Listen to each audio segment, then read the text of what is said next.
ಉಯ್ಯಂಬಳ್ಳಿ ಮರುಭೂಮಾಪನ ಯೋಜನೆಯ ಕಿರುನೋಟ.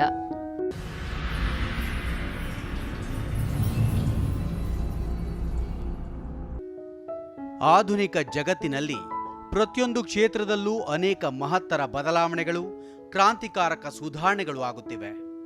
ಇದೇ ರೀತಿ ಸಾವಿರಾರು ವರ್ಷಗಳ ಇತಿಹಾಸವಿರುವ ರೈತರ ಜೀವನಾಡಿಯಾದ ಕಂದಾಯ ಮತ್ತು ಭೂ ದಾಖಲೆಗಳ ಇಲಾಖೆಯಲ್ಲಿ ಇರುವ ಸುಮಾರು 150 ವರ್ಷಗಳಿಗೂ ಹಿಂದಿನ ಭೂ ದಾಖಲೆಗಳನ್ನು ಪ್ರಸ್ತುತ ಇರುವ ಆಧುನಿಕತೆಗೆ ಅನುಗುಣವಾಗಿ ತಂತ್ರಜ್ಞಾನ ಬಳಸಿ ನಿಖರವಾಗಿ ಸರ್ವೆ ಮಾಡಿ ದಾಖಲೆಗಳಲ್ಲಿ ವ್ಯಾಪಕ ಬದಲಾವಣೆ ಮಾಡುವ ದೂರದೃಷ್ಟಿಯಿಂದ ಘನ ರಾಜ್ಯ ಸರ್ಕಾರ ರಾಮನಗರ ಜಿಲ್ಲೆ ಕನಕಪುರ ತಾಲೂಕಿನ ಉಯ್ಯಂಬಳ್ಳಿ ಹೋಬಳಿಯಲ್ಲಿ ಪ್ರಾಯೋಗಿಕವಾಗಿ ಮರು ಭೂಮಾಪನ ಯೋಜನೆಯನ್ನು ಜಾರಿಗೊಳಿಸಿದ್ದು, ಘನ ಸರ್ಕಾರ ರೈತರ ಹಕ್ಕು ಬಾಧ್ಯತೆಗಳನ್ನು ಸಂರಕ್ಷಿಸುವ ನಿಟ್ಟಿನಲ್ಲಿ ತೆಗೆದುಕೊಂಡ ಮಹತ್ವದ ನಿರ್ಧಾರಕ್ಕೆ ಉಯ್ಯಂಬಳ್ಳಿ ಮರು ಭೂಮಾಪನ ಕಾರ್ಯ ಜ್ವಲಂತ ಸಾಕ್ಷಿಯಾಗಿದೆ. ಪ್ರತಿಯೊಂದು ಜಮೀನು 1963ರಿಂದ 63ವರೆಗೆ ಆಗಿದ್ದು, ಬ್ರಿಟಿಷರ ಕಾಲದಲ್ಲಿ ಆಗಿದ್ದು ಬಿಟ್ರೆ ಜಮೀನು ರೀಸರ್ವೆ ಆಗಿರಲಿಲ್ಲ. ರೈತರಿಗೆ ತಾಲೂಕು ಆಫೀಸ್ ಕಲ್ದು ಸಾಕಾಗೋಗಿದ್ರು. ಅದನ್ನ ಮನೆ ಬಾಗಿಲಿಗೆ ತಂದು ಕೊಡ್ಬೇಕು ಅಂತ ಹೇಳ್ಬಿಟ್ಟು ಪಾಣಿಲೆ ದುರಸ್ತಿ ಮಾಡೋದು ಒಂದ್ ಕಡೆ, ಇನ್ನೊಂದ್ ಕಡೆ ತತ್ಕಾಲ್ ಪೋಡಿ ಅಂತ ಹಾಕೊಂಡು ಅದಕ್ಕೂ ತಿರುಗ್ತಾ ಇದ್ರು. ಪೋಡಿ ಆಂದೋಲನ, ಪೋಡಿಗಳು ಮಾಡಬೇಕು ಅಂತ ಒಂದ್ ಕಡೆ, ಒಂದು ಪಾಣಿಲೆ ಮುಟೇಸನ್ನು, ಸ್ಕೆಚ್ಚು ಪ್ರತಿಯೊಂದು ಒಂದೇ ಪಾಣಿಲಿ ಬರಬೇಕು. ನಿಮಗೆ ದುರಸ್ತಾಗಿರೋ ಸ್ಕೆಚ್ ಎಲ್ಲ ಪಾಣಿಲೆ ಬರ್ಬೇಕು ತರ, ಆ ಥರ ಹೊಸ ಕಾನ್ಸೆಪ್ಟು ಇಡೀ ದೇಶದಲ್ಲೇ ಇದೆ. ಮೊದಲನೇ ಬಾರಿಗೆ ನಮ್ಮ ಉಯ್ಯಂಬಳ್ಳಿ ಹೋಬಳಿ ಆಯ್ಕೆ ಮಾಡಿಕೊಂಡು, ಅದರಲ್ಲೂ ಫಸ್ಟು ನಮ್ಮ ಉಯ್ಯಂಬಳ್ಳಿ ಪಂಚಾಯತಿನ ಆಯ್ಕೆ ಮಾಡಿಕೊಂಡು ಎಲ್ಲರಿಗೂ ಕೂಡ ಅನುಕೂಲ, ಎಲ್ಲ ರೈತರಿಗೂ ಅನುಕೂಲ ಆಗೋ ಥರ ಮನೆ ಬಾಗಿಲಿಗೆ ಸರ್ಕಾರ ಅಂತ ಹೇಳ್ಬಿಟ್ಟು ಈ ಕಾರ್ಯಕ್ರಮನ ಈಗ 12ನೇ ತಾರೀಕು DCM ಡಿ.ಕೆ. ಶಿವಕುಮಾರ್ ಅವರು, ರಾಮಲಿಂಗಾರೆಡ್ಡಿ ಅವರು ಹಾಗೂ ರೆವಿನ್ಯೂ ಮಿನಿಸ್ಟರ್ ಆದ ಕೃಷ್ಣ ಬೈರೇಗೌಡರು, ಇದ್ರ ಬಗ್ಗೆ ನಮ್ಮ ಸಂಸದರಾದ ಡಿ.ಕೆ. ಸುರೇಶ್ ಅವರು ಕೂಡ 16 ಬಾರಿ ಎಲ್ಲ ಇಲಾಖೆಗಳ ಜೊತೆ ಸಭೆ ನಡೆಸಿ ನಮ್ಮ ರೈತರಿಗೂ ಕೂಡ ಈಗ ಲೀಡರ್ಗಳು ಯಾರು ಬರ್ತಾರೆ ಅವ್ರಿಗೆಲ್ಲ ಮಾಡ್ಕೊಟ್ಬಿಡ್ತೀವಿ ಅಧಿಕಾರಿಗಳು. ನೀವು ಕಡೆ ರೈತರಿಗೂ ಕೂಡ ಅವ್ರ ಪಾಣಿ ಅವ್ರ ಕೈ ಸೇರಬೇಕು, ಅಲಿಬಾರದು. ಭೂಮಾಪನ ಇಲಾಖೆ ಮತ್ತು ಕಂದಾಯ ಇಲಾಖೆಗಳು ಒಂದೇ ನಾಣ್ಯದ ಎರಡು ಮುಖಗಳಂತೆ ಇದ್ದು, ರಾಜ್ಯದ ಹಿಡುವಳಿ ಜಮೀನುಗಳ ಅಳತೆ ಮಾಡಿ ಮೂಲ ದಾಖಲೆಗಳು ಮತ್ತು ನಕ್ಷೆಗಳನ್ನು ತಯಾರಿಸಿ ಸುಮಾರು 150 ವರ್ಷಗಳೇ ಕಳೆದಿವೆ.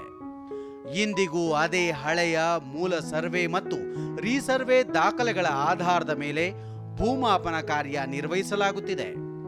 150 ವರ್ಷಕ್ಕೂ ಹಳೆಯ ಸರ್ವೆ ದಾಖಲೆಗಳು ಹರಿದ, ಶಿಥಿಲಗೊಂಡ ಕಾಗದದ ರೂಪಗಳ ಬದಲಿಗೆ ಸುಧಾರಣೆ ತರಲು ನಿರ್ಧರಿಸಿ ಮರು ಭೂಮಾಪನ ಯೋಜನೆಯನ್ನು ಡ್ರೋನ್ ತಂತ್ರಜ್ಞಾನದಡಿ ಕೈಗೊಂಡಿದ್ದು, ರಾಜ್ಯಕ್ಕೆ ಉಯ್ಯಂಬಳ್ಳಿ ಹೋಬಳಿ ಮಾದರಿಯಾಗಿರುವುದು ವಿಶೇಷ. ಇವತ್ತು ಉಯ್ಯಂಬಳ್ಳಿ ಹೋಬಳಿ ಪೂರ್ತಿ ರೈತರ ಜಮೀನು ರೀಸರ್ವೆ ಆಗಿ ಇಂದು ಎಲ್ರಿಗೂ ವಿತರಣೆ ಆಗ್ತಾ ಇದೆ. 100 ವರ್ಷಗಳಿಂದ ರೈತರು ತಮ್ಮ ಜಮೀನನ್ನು ಪೋಡಿ ಮಾಡಿಸ್ಕೊಳ್ಳೋದೇ ಬಹಳ ಕಷ್ಟದಲ್ಲಿದ್ದರು. ನಮ್ಮದು ಸೇರಿ ಪೋಡಿ ಆಗಿರಲಿಲ್ಲ. ಅರ್ಜಿ ಹಾಕಿದ್ರೆ 16 ವರ್ಷಗಳು ಎಳಿತಿದ್ವು, ಸಾಕಷ್ಟು ಹಣ ಖರ್ಚಾಗ್ತಿತ್ತು. ಇವತ್ತು ಸನ್ಮಾನ್ಯ ಉಪಮುಖ್ಯಮಂತ್ರಿಗಳು, ನಮ್ಮ ನಾಯಕರು ಈ ಒಳ್ಳೆ ಕೆಲಸವನ್ನು ಮಾಡಿಕೊಡ್ತಿದ್ದಾರೆ. ಇದರಿಂದ ಸಾವಿರಾರು ರೈತರಿಗೆ ಅನುಕೂಲ ಆಗ್ತಾ ಇದೆ. ಕಚೇರಿಗೆ ಹೋಗಿ ಅಲಿಯೋದು ತಪ್ತಾ ಇದೆ, ಸಮಯ ಉಳಿತಾಯ ಆಗ್ತಾ ಇದೆ. ಸನ್ಮಾನ್ಯ ಡಿ.ಕೆ. ಶಿವಕುಮಾರ್ ಸಾಹೇಬರಿಂದ ನಮ್ಮ ಹೋಬಳಿಯ ಎಲ್ಲ ರೈತರಿಗೂ ಅನುಕೂಲ ಆಗ್ತಾ ಇದೆ. ಇದರಿಂದ ರೈತರು ಮಿಕ್ಕಿದ ಅಭಿವೃದ್ಧಿಯನ್ನು ಮಾಡ್ಕೊಳ್ಳಿಕ್ಕೆ ಸಹಾಯ ಆಗ್ತಾ ಇದೆ. ಕಂದಾಯ ಇಲಾಖೆ ಮತ್ತು ಗ್ರಾಮೀಣಾಭಿವೃದ್ಧಿ ಇಲಾಖೆ ಸಹಕಾರದೊಂದಿಗೆ ಗ್ರಾಮ ಸಭೆಗಳನ್ನು ನಡೆಸಿ ಸರ್ವೆ ನಂಬರಿನ ಎಲ್ಲ ಹಕ್ಕುದಾರರಿಗೆ ತಿಳಿವಳಿಕೆ ನೀಡಿ ಆಗಸ್ಟ್ 2023ರ ಮಾಹೆಯಲ್ಲಿ ಉಯ್ಯಂಬಳ್ಳಿ ಹೋಬಳಿಯಲ್ಲಿ ಮರು ಭೂಮಾಪನ ಯೋಜನೆಗೆ ಚಾಲನೆ ನೀಡಲಾಯಿತು. ಪಂಚಾಯತಿಯವರೆಲ್ಲ ಸೇರಿ ಒಗ್ಗೂಡಿ ಒಂದೇ ವೇದಿಕೆಯಲ್ಲಿ ಸರ್ವೆ ಮಾಡಿದಂಥ ಕಾಲದಲ್ಲಿ ರೀಸರ್ವೆಯಲ್ಲಿ ನಮ್ಮ ದಾರಿ ಒಬ್ಬರು ಜಮೀನಿಗೂ ದಾರಿ ಇರಲಿಲ್ಲ. 1820 ಮಾಡಿದಂಥ ಸರ್ವೆ ಈಗ 1963ಕ್ಕೆ ಎಂಡಾಗಿತ್ತು. ನಂತರ ಈಗ ಹೊಸದಾಗಿ ಪುನರಾರಂಭ ಮಾಡಲಾಗಿ ಈಗ ನಮಗೆ ನಮ್ಮ MP ಸಾಹೇಬ್ರು ಅವರ ಅಧ್ಯಕ್ಷತೆಯಲ್ಲಿ ನಮಗೆ ಒಳ್ಳೊಳ್ಳೆ ದಾರಿಗಳು ಸಿಕ್ಕಿದೆ.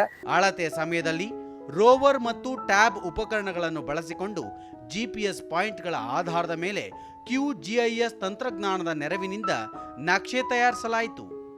ನಮ್ಮ ಹಿಂದಿನ ಭೂ ದಾಖಲೆಗಳು ಸಾಮಾನ್ಯ ಜನರಿಗೆ ಅರ್ಥವಾಗದ ಮೋಡಿ ಮರಾಠಿ ಭಾಷೆಯಲ್ಲಿದ್ದು, ಮರು ಭೂಮಾಪನದಿಂದ ಪ್ರತಿಯೊಬ್ಬ ಸಾಮಾನ್ಯ ರೈತನಿಗೂ ಅರ್ಥವಾಗುವ ಆಧುನಿಕ ಭಾಷೆಯಲ್ಲಿ ನಕ್ಷೆ ಮತ್ತು ಅಳತೆಗಳನ್ನು ದಾಖಲಿಸಿ ತಯಾರಿಸಿದ ದಾಖಲೆಗಳನ್ನು ಕಾಣಬಹುದು.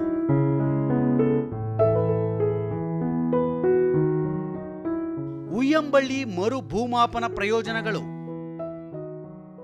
ಜನಸಂಖ್ಯೆಯ ಕ್ಷಿಪ್ರ ಬೆಳವಣಿಗೆಯಿಂದ ಉತ್ತರಾಧಿಕಾರದ ಸಮಸ್ಯೆಗಳುಂಟಾಗಿ ಜಮೀನುಗಳ ಗಡಿಗಳಲ್ಲಿ ವಿವಾದಗಳು ಹೆಚ್ಚಾಗಿದ್ದು, ಮರು ಭೂಮಾಪನದಿಂದ ಭೂಮಾಲೀಕತ್ವದ ಕುರಿತ ಸ್ಪಷ್ಟ ಪುರಾವೆಗಳನ್ನು ಒದಗಿಸುವುದರಿಂದ ಮುಂದಿನ ದಿನಗಳಲ್ಲಿ ಸಂಭವಿಸಬಹುದಾದ ಭೂ ವ್ಯಾಜ್ಯದ ಸಂಘರ್ಷಗಳನ್ನು ತಗ್ಗಿಸಬಹುದಾಗಿದೆ. ಪೋಡಿ ಮುಕ್ತ ಗ್ರಾಮ ಮಾಡಬೇಕು ಅಂತ ಉಯ್ಯಂಬಳ್ಳಿನಲ್ಲೇ ವಿಧಾನಸೌಧದ ಅಧಿಕಾರಿಗಳನ್ನೆಲ್ಲ ಬಂದು ಎಲ್ಲರನ್ನೂ ಕರ್ಕೊಬಂದು ಉಯ್ಯಂಬಳ್ಳಿನಲ್ಲೇ ಒಂದು ಕ್ಯಾಂಪ್ ಮಾಡಿ ಪೋಡಿ ಮುಕ್ತ ಗ್ರಾಮ ಮಾಡಬೇಕು ಅಂತ ಭಾರಿ ಶ್ರಮ ಬಿದ್ದಿದ್ದಾರೆ. ಅವ್ರಿಗೂ ಮತ್ತು DK ಸುರೇಶ್ ಅವ್ರಿಗೂ ಮತ್ತು DK ಶಿವಕುಮಾರ್ ಅವ್ರಿಗೂ ನಮ್ಮ ಉಯ್ಯಂಬಳ್ಳಿ ಪಂಚಾಯತಿ ಗ್ರಾಮದ ಪರವಾಗಿ ಕೃತಜ್ಞತೆಗಳನ್ನ ಸಲ್ಲಿಸಿ, ಜನಗಳಿಗೆ ಅರಿವಿಲ್ಲದೆ ಇದ್ದದ್ದ ಏನು ನನ್ನ ಪಾಣಿ ಯಾವುದು, ನನ್ನ ದಾಖಲೆ ಇರೋದು ಗೊತ್ತಿಲ್ಲದೆ ಇದ್ದದನ್ನ ಅದನ್ನು ಅರಿವು ಮಾಡಿಕೊಟ್ಟವರು DK ಶಿವಕುಮಾರ್ ಮತ್ತು DK ಸುರೇಶ್ ಅವರು. ಹೆಚ್ಚಿನ ಆದ್ಯತೆ ಕೊಟ್ಟವರು ಕೃಷ್ಣ ಬೈರೇಗೌಡರು, ಕಂದಾಯ ಮಂತ್ರಿಗಾಗಿದ್ದಂಥ ಕೃಷ್ಣ ಬೈರೇಗೌಡರು. ಇವರೆಲ್ಲ ಸಹಕಾರ ಮಾಡಿ ಉಯ್ಯಂಬಳ್ಳಿ ಪಂಚಾಯತಿನಲ್ಲಿ ಒಂದು ನೋಡುವಂಥದ್ದು ಇಡೀ ಇಂಡಿಯಾದಲ್ಲೇ ನೋಡುವಂಗೆ ಈ ಗ್ರಾಮನ ಆಯ್ಕೆ ಮಾಡಿ ವ್ಯವಸ್ಥೆ ಮಾಡಿದ್ದಾರೆ ಸರ್. RTC ತಿದ್ದುಪಡಿ, ಆಕಾರ ಬಂದ ದಾಖಲೆಗಳ ಪುನರ್ ನಿರ್ಮಾಣ, ಸ್ಕೇಲ್ ನಂಬರ್, ಟಿಪ್ಪಣಿ ತಯಾರಿಸುವುದು, ಹಿಸ್ಸಾ ದಾಖಲೆಗಳ ರದ್ದತಿ, ಸರ್ವೆ ದಾಖಲೆಗಳ ತಿದ್ದುಪಡಿ ಇತ್ಯಾದಿ ಸಮಸ್ಯೆಗಳಿಂದ ಮರು ಭೂಮಾಪನ ದಾಖಲೆಗಳು ಮುಕ್ತವಾಗಲಿವೆ. ಮೂಲೆಯಲ್ಲಿರೋರಿಗೂ ಅನುಕೂಲ ಆಗಿದೆ. ಇತರೊಳಗೂ ಈಗೆಲ್ಲ ಪಾಣಿ ಈಗ ಇಲ್ಲಿ ಕೂತವೆ ಒಂದು ಪಾಣಿ ತಗೋತಿರೋದ್ರಿಂದ ಅದರಷ್ಟು ಅನುಕೂಲ ಯಾರಿಗೂ ಇಲ್ಲ. ಎಲ್ಲ ಇಡೀ ಸರ್ಕಾರನೇ ತಂದು ಅಧಿಕಾರಿಗಳನ್ನೇ ತಂದು ಇಲ್ಲಿ ಮಾಡವ್ರೆ. ನಮ್ಮ ಪಂಚಾಯತಿ ಪರವಾಗಿ ಅವ್ರ ಕೃತಜ್ಞತೆ ತಿಳಿಸ್ತೀವಿ. ಯಗ್ನೂರು ಗ್ರಾಮದಲ್ಲಂತೂ ಫಾರೆಸ್ಟ್ ಇಲಾಖೆಯಿಂದ ಮಂಜೂರು ಮಾಡಿ ಅವ್ರಿಗೆಲ್ಲ ಪಾಣಿ ಬಂದು ಪಾಣಿ ಮಾಡಿಕೊಟ್ಟರೆ ಅವ್ರಿಗೆ ನಾನು ಧನ್ಯಪೂರ್ವಕವಾಗಿ ಅಭಿನಂದನೆ ಸಲ್ಲಿಸ್ತೀನಿ. ಮೊಬೈಲ್ನಲ್ಲಿ ಪ್ರತಿಯೊಬ್ಬ ನಾಗರಿಕನು ತಮ್ಮ ಜಮೀನಿನ ಗಡಿಗಳನ್ನು ನಿಖರವಾಗಿ ನೋಡಿಕೊಳ್ಳಬಹುದಾಗಿದ್ದು, ಬಾಜುದಾರರುಗಳಿಂದಾಗಬಹುದಾದ ಒತ್ತುವರಿಯನ್ನು ತಪ್ಪಿಸಬಹುದಾಗಿದೆ.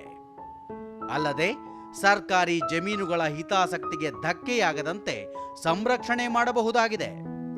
ಹೊಸ ಪಹಣಿಗಳಲ್ಲಿ ಅಳತೆಯ ನಕ್ಷೆಯೊಂದಿಗೆ ಜಮೀನಿನ ಸಮಗ್ರ ಪಕ್ಷಿ ನೋಟವನ್ನು ನೀಡುತ್ತಿರುವುದರಿಂದ ಪ್ರತ್ಯೇಕವಾಗಿ ಸರ್ವೆ ದಾಖಲೆಗಳನ್ನು ಪಡೆಯಲು ಕಚೇರಿಗಳಿಗೆ ಅರ್ಜಿ ಸಲ್ಲಿಸಬೇಕಾಗಿಲ್ಲ. ಜನವಸತಿ ಪ್ರದೇಶದ ಆಸ್ತಿಗಳನ್ನು ಸ್ವಾಮಿತ್ವ ಯೋಜನೆಯಡಿಯಲ್ಲಿ ಅಳತೆ ಮಾಡಿ ಕರಡು ಆಸ್ತಿ ಪತ್ರಗಳನ್ನು ಹಕ್ಕುದಾರರಿಗೆ ವಿತರಿಸಿ ಸ್ಥಳೀಯ ಪಂಚಾಯಿತಿ ಅಥವಾ ಪ್ರಾಧಿಕಾರದ ದಾಖಲೆಗಳೊಂದಿಗೆ ಇಂಡೀಕರಿಸಲಾಗಿದೆ. ಘನ ರಾಜ್ಯ ಸರ್ಕಾರದ ಸದಾಶಯದಂತೆ ಉಯ್ಯಂಬಳ್ಳಿ ಮರು ಭೂಮಾಪನವು ಇಡೀ ರಾಜ್ಯದ ಪ್ರತಿಯೊಂದು ಗ್ರಾಮಗಳ ಮರು ಭೂಮಾಪನಕ್ಕೆ ಮುನ್ನುಡಿ ಬರೆಯಲಿದೆ ಎಂದರೆ ತಪ್ಪಾಗಲಾರದು.